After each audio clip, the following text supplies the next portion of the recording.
You don't have enough leads. That's what you're thinking, right? You need more inquiries, more traffic, more people finding you, more eyeballs, because if more people were reaching out, you'd be booking more. And if you were booking more, you'd finally feel good about your business. But what if I told you more leads is not going to fix this? Not yet, anyway.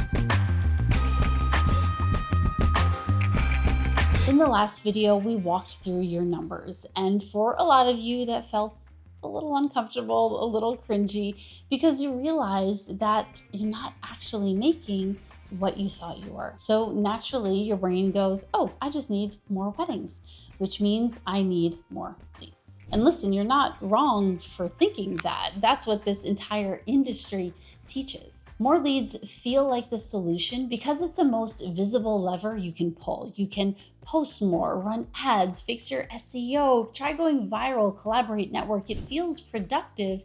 It feels like progress, but here's the problem. More leads don't fix a broken business. They expose it. If your pricing is off, more leads don't fix it. If your positioning is unclear, more leads don't fix it. If your sales process is weak, more leads don't fix it. They just give you more chances to repeat the same problems and get rejected over and over again. It's like pouring in water into the top of a bucket, but there are holes in the bottom. And instead of fixing the holes, you just keep pouring faster on top. So yeah, more water is coming in, but it's also leaking out faster than ever before.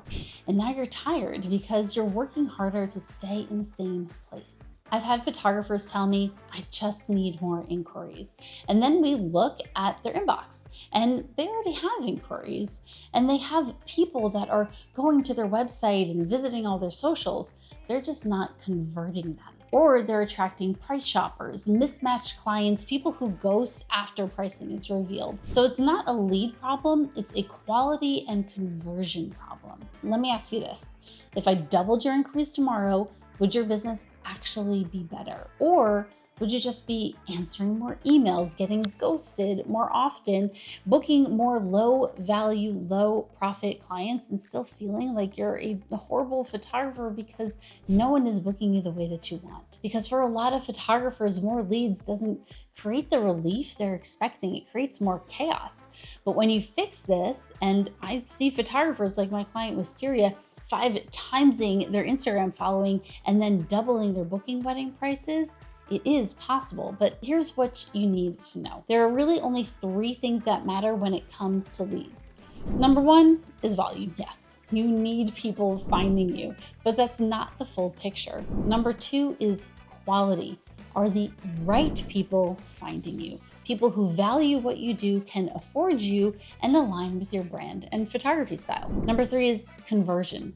When they inquire, do they actually book or do they disappear? And most photographers only focus on the first one, volume. So they keep chasing more traffic, more reach, more followers, while completely ignoring why the leads they already have aren't turning into money. It's like being single and thinking, I need more dates. Meanwhile, every date that you go on, you scare them off halfway through dinner. More dates isn't the issue. The issue is how you're showing up for them. You don't need 100 inquiries to build a successful business. You need the right people saying yes at the right price. Because one strong booking done the right way can be worth more than 5 weak ones. This is where everything starts to shift, because now we're not asking, how do I get more leads? How do I get more bookings? We're asking, why aren't the leads I already have turning into revenue? Let me show you what to do to answer this question for your business specifically. Before you go chasing more leads, I want you to audit your wedding photography business first. Is your business even ready for more leads? Because traffic to a weak first impression doesn't help you. It just gives you a bad reputation that you're not going to come back from.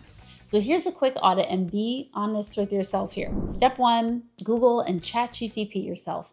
Look at your website, your socials, your SEO, your AEO, your presence, all of it. And look at it like you're a bride or a groom seeing you for the very first time. Ask, is it immediately obvious what I shoot? Is it clear who I'm for and what kind of style my photography has? Does this feel elevated, trustworthy, and current, relevant? Or does it feel vague and dated and generic or all over the place? Because if people have to work to understand you, they won't. They'll just go somewhere else that's easier to understand. Step 2, look at your work through a buyer's eyes, not a photographer's. This is important. Stop asking, are these technically good photos? Instead, start asking, do these images feel elevated? Do they feel emotionally compelling? Do they match the type of client that I want more of? If someone landed here with no context, will they feel something, anything when they see these images? Because good photography alone is not enough. Good photography is everywhere. Step 3, audit your messaging. What are you actually saying on your site, your captions, your inquiry responses? And ask, am I just describing photography or am I communicating value? Am I making this about me or am I making it clear why my photography is going to help them? If your messaging sounds like every other photographer ChatGPT to death, your leads will treat you like every other photographer and price shop you. Step 4, audit your price presentation. When someone finds you and asks for pricing, do they get the sense that you're premium and clear and confident, intentional, or do they get confused? Ask yourself, do my prices feel aligned with my brand? Or is my structure and my offer easy to understand? Does the experience feel thought through? Because your brand says luxury, but your communication and pricing say uncertainty, people are going to be like, oh, orange flag, and immediately get scared, and that's when they ghost you. Step 5, audit your inquiry path. What happens after someone inquires? Is it easy to contact you, book a call? Do you respond quickly and confidently? Does the process feel smooth and guided, or does it feel like extra work for the client? Because if your first impression is strong, but your follow-up is weak, you still lose the lead. Step 6, ask the question. It's a real one. If I sent you 20 dream clients to your business this week, would you and your current brand, messaging, and inquiry process actually convert them? Or would they look around and hesitate and leave? That's the question, because if the answer is no, you do not need more leads first.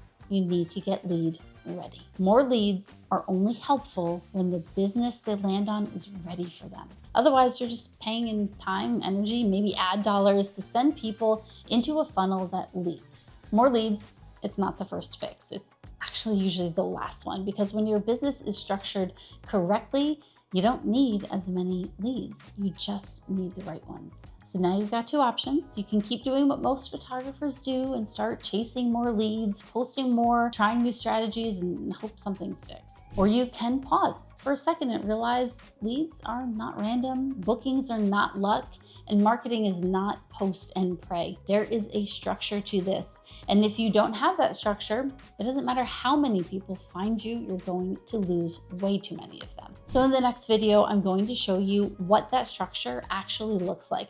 Not just where leads come from, but how to build a system that gets you in front of the right people, makes them want to stay, and builds trust before they ever even contact you, so that they actually turn into paying clients. Once you see this, you're gonna have a lot of work to do, but you're also going to realize why what you've been doing has felt so inconsistent.